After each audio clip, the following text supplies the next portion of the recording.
You often say behavior is the brand.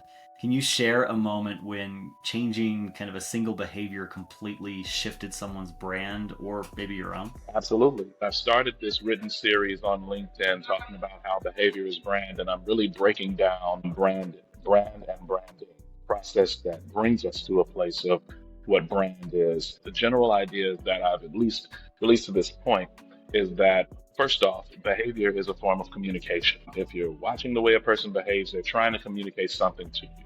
A person's behavior repeated and reinforced over time is what becomes what we consider a brand. It's the thing that we can trust, what we can believe, what we can always count on from that person. There are times where we may step outside of our behavior for different reasons, but a majority of times it's going to be consistent with that brand that we have created over time. Now, I could give you several examples of myself because I like to say that I've lived about 1,000 lives to this point, been able to travel across a lot of different industries before landing here in behavioral psychology and communications.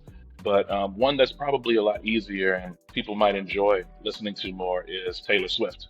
Taylor Swift, she used to be known for somebody that always sang about her relationships, breakup songs, rough times for young Taylor Swift. There came a time where she decided she was going to change that narrative altogether. In fact, one of the big moments was when she redid a lot of her original songs. She decided to own more of herself and her brand. So she went from being boy crazy and too sensitive to being a storyteller and being lyrically and behaviorally more of a storyteller in her music.